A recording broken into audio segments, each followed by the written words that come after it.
Good morning, student. Today we will read chapter Six Kingdoms, Kings and the Early Republic. इसमें हमने part 1 पढ़ा था और आज जो हम स्टडी करेंगे पार्ट 2 के करेंगे, जो कि टॉपिक है जनपद and it is page number 56.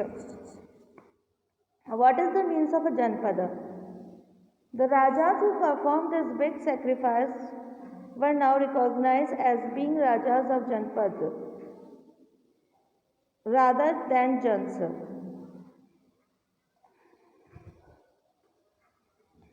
जो बड़े बड़े राजा होते थे जिनका साम्राज्य विस्तार बहुत ज़्यादा था, उनको जनपद कहा जाता था और कई लोग जन्स के नाम से भी जानते हैं. The word janapada literally means the land where the jana sat its foot and settled down. Some important janpads are shown on maps. Page number 49 पे कुछ जनपद जो है वो शो किए गए हैं. ये आपके पिछले चैप्टर में आप देखिएगा.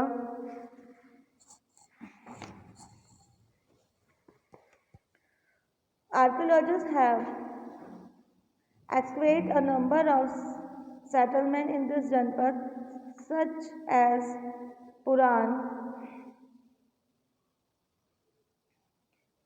Purana Kila in Delhi and Hastinapur near Meerut and the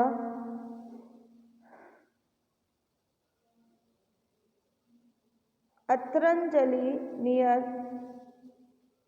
Ajhar, Uttar Pradesh. They have found that people lived in huts and kept cattle as well as other animals. They also grew a variety of crops: rice, beans, barley pearls, sugar cane, शीशम and mustard. तो ये जो जनपद होते थे, यहाँ के लोग जो थे वो बताया गया है जिस जगह के बारे में, जैसे कि हस्तिनापुर, दिल्ली, इन जगहों पे देखा गया है कि हट्स में रहते थे और पशुपालन करते थे यहाँ के लोग.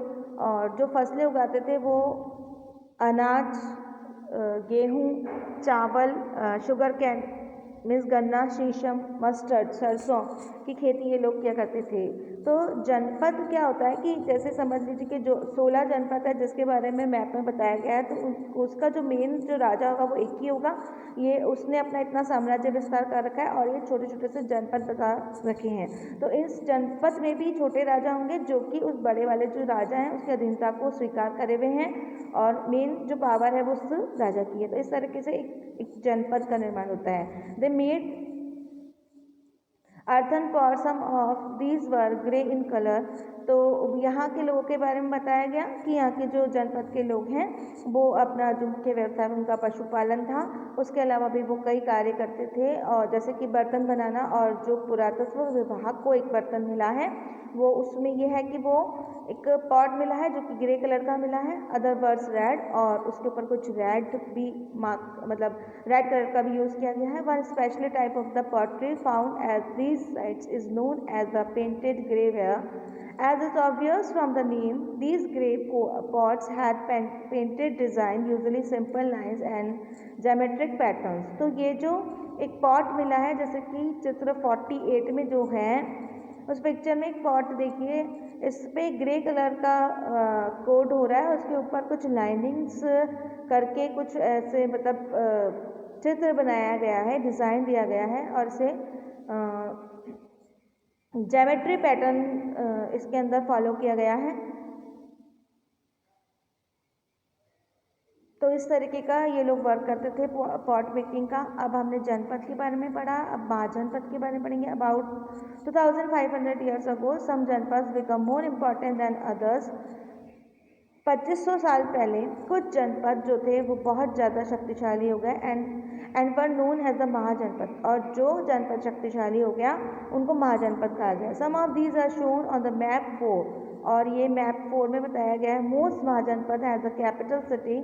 Many of these were fortified. This means that hug walls of wood. मतलब जो मोस्ट महाजनपद थे, बड़े जो जनपद थे वो राजधानी के रूप में बन गए और उनके चारों तरफ एक मजबूत दीवार बना दी गई. ब्रिक और stone were built around them, और उनके चारों तरफ, महाजनपद के चारों तरफ मोटी कोडेड दीवार बनाई गई जो कि पत्थरों और ईंटों की होती थी। Forts were properly built because people were afraid of attack from other Kings and needed protection.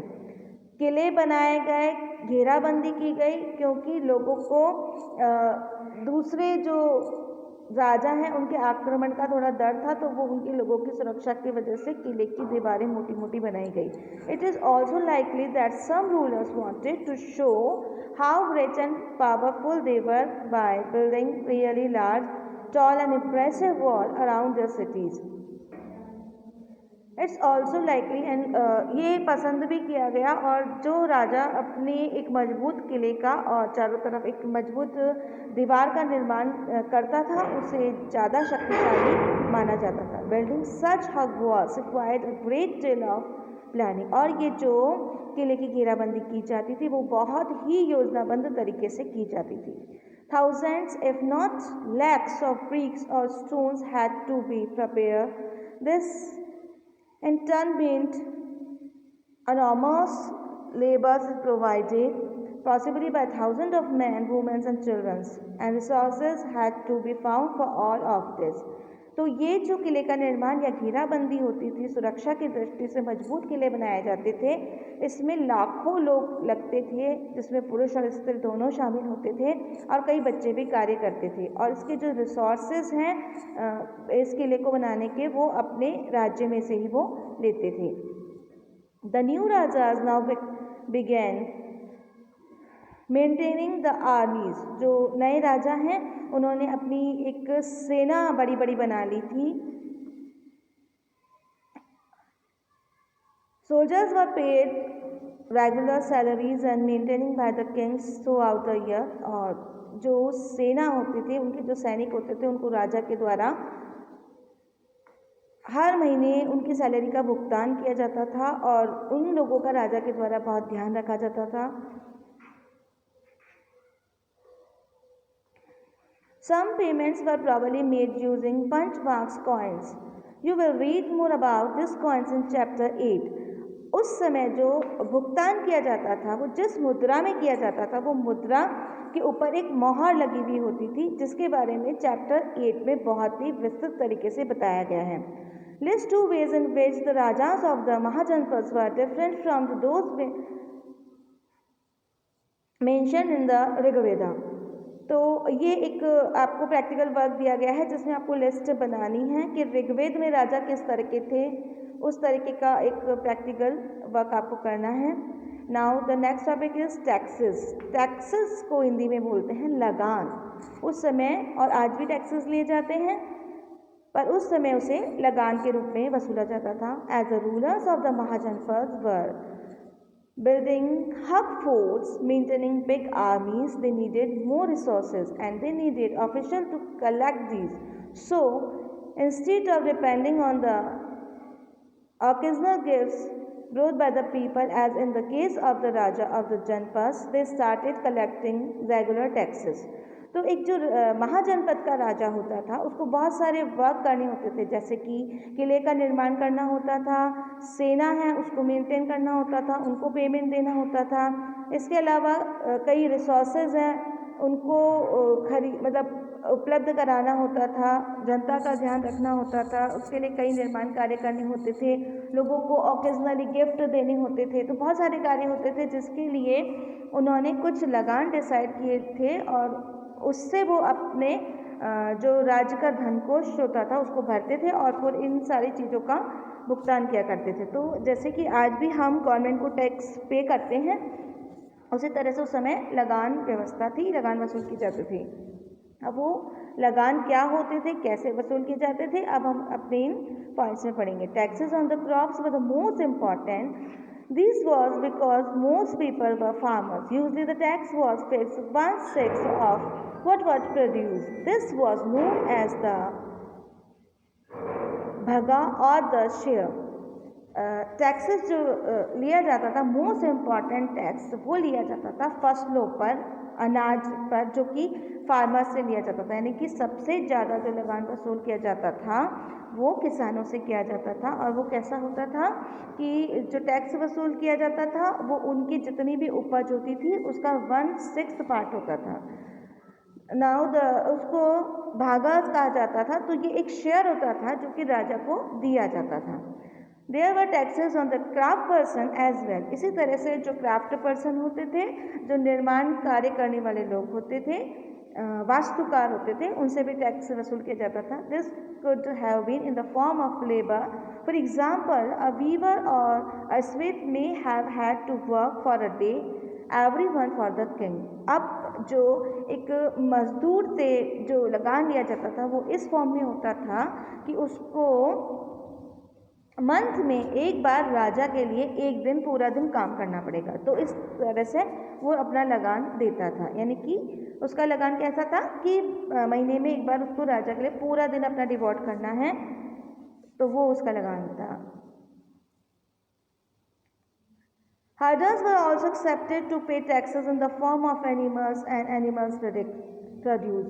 और जो लोग पशुपालन करते थे उनको उनका टैक्स भी ऐसा होता था कि उनको या तो जानवरों को पालना है या जानवरों के जो भी प्रोडक्ट्स हैं जैसे दूध वगैरह हैं तो वो भी उन्हें देना होता था। There are also taxes on the goods that's were growth and sold through trade and hunters and the gatherers also had to provide forest produce to the raja. तो इसी तरीके से जो शिकारी हैं, जो लोग जंगल में अपना जीवन यापन कर रहे हैं, वन में रहते हैं, उनको भी राजा को टैक्सेस देना पड़ता था। और इसके अलावा जो लोग व्यापार कर रहे हैं उनको भी अपने गुड्स के रूप में या कुछ ऐसे प्रोडक्ट के रूप में जो भी जिसका वो उत्पादन कर रहे हैं उसका कुछ पार्ट राजा को टैक्स के रूप में, लगान के रूप में देना पड़ता था। What do you think would have been provide by hunters and gatherers? अब जो हमारा नेक्स्ट टॉपिक है वो है चेंज इन एग्रीकल्चर्स। जो भी टॉपिक पढ़ रहे हैं उसके अंदर कुछ प्रैक्टिकल क्वेश्चंस हैं, वो आपको खुद को सॉल्व करने हैं। नेक्स्ट टॉपिक है चेंज इन एग्रीकल्चर, यानी कि कृषि में उस समय क्या बदलाव आया उसके बारे में हम पढ़ते हैं। There were two major changes in agriculture around this time. इस समय में, जबकि वेद का समय था, उस समय कृषि में दो तरह के बदलाव आए। One of the growing use of the iron plowshares. This meant that heavy clay soil would be turned over better than with a wooden plowshare, so that more grain would be produced. Second, people began transplanting paddy. This meant that instead of the scattering seeds on the ground from which plants would sprout, saplings were grown and then planted in the fields. This led in increased production as many more plants survived. However, it was back-breaking work. Generally, slave men and women, das and dasis, and landless agricultural laborers had to do this work. कृषि में उस समय बदलाव आया कि जैसे लोगों को कृषि करना आया, उसके अंदर जो खेतों में खेती करने का काम करते थे वो ज़्यादातर दास और दासियाँ करते थे। पहला बदलाव तो यह आया कि जो खेती की जाने लगी वो एक लकड़ी की गाड़ी के द्वारा, मतलब उसमें लकड़ी के द्वारा बने हुए धातुओं का रूप होने लगा। जैसे समझ लीजिए कि हल का यूज़ होने लगा, बैलगाड़ी का यूज़ होने लगा। उसके अलावा दूसरा बदलाव ये आने लगा कि लोगों को जो बीज थे उनके बारे में ज़्यादा नॉलेज होने लगी, उन्नत बीजों के बारे में मालूम चलने लगा और उससे होने वाले जो कृषि में बदलाव है, कृषि में होने वाले विकास है, उसके बारे में लोगों को पता चलने लगा। तो इस तरीके से जो कृषि है उसको हम देखते हैं कि कृषि में इस तरह का बदलाव आया, कृषि का भी विकास हुआ और जो कई चेंजेस थे उसको भी एक्सेप्ट किया गया। A closer look Magadha. Magadha की तरफ हम देखते हैं। Find Magadha on map 4। Magadha जो है मानचित्र 4 में दिया गया है। Magadha become the most important mahajanapada in about 200 years। 200 साल तक लगभग ये महाजनपद रहा। बहुत शक्तिशाली महाजनपद था जिसको कि हम मगध के नाम से जानते हैं। Many rivers such as Ganga and Son flowed through Magadha. Ganga और उसकी जो सहायक नदियां हैं वो मगध में बहती थी। This was important for the transport water supplies making the land fertilizer part of the Magadha. मतलब मगध जो था वो बहुत महत्वपूर्ण और शक्तिशाली जनपद था, क्योंकि वहाँ पे बहुत मतलब वहाँ की जो भौगोलिक दृष्टि थी उससे भी वो बहुत ज़्यादा संपन्न था। वहाँ का यातायात, वहाँ का परिवहन अच्छा था, वहाँ का वाटर सप्लाई अच्छा था, वहाँ की जो भूमि थी, मिट्टी थी, वो बहुत उपजाऊ थी, और वहाँ जंगल भी बहुत अच्छे थे, यानी कि वहाँ पे जीवन यापन बहुत अच्छे तरीके से हो सकता था। Elephants which live in the forest could be captured and train for the army. सेना के अंदर हाथी भी थे और उनको ट्रेन किया जाता था। Forest also provide wood for building houses, carts and chariots. जो लकड़ियाँ जंगल से मंगाई जाती थी, जिनसे घर बनाए जाते थे, गाड़ियाँ बनाई जाती थी। Besides there were iron ore mines in the region that could be tapped to make strong tools and weapons. इसी तरीके से महाजनपद में लोहे का भी बहुत अच्छा यूज़ हुआ है, जिससे कि बहुत नुकीले और अच्छे मजबूत हथियार बनाए गए हैं। Magadha had two very powerful rulers. Magadha में बहुत शक्तिशाली राजा हुए हैं, Bimbisara and Ajatashatru, who use also possible means to conquer other janapada. इसमें बिंबिसार और अजातशत्रु जैसे शक्तिशाली राजा हुए हैं, जिन्होंने दूसरे जो जनपद है उनको साम्राज्य में मिलाया था। Mahapadmananda was another important ruler, और इसके अंदर हम महापद्मानंद राजा के बारे में भी पढ़ते हैं। महाजनपद में शक्तिशाली राजा था। He extend his control of the north west part of the subcontinent. तो इसने भी अपने साम्राज्य का नॉर्थ वेस्ट तक पूरा विस्तार कर दिया था।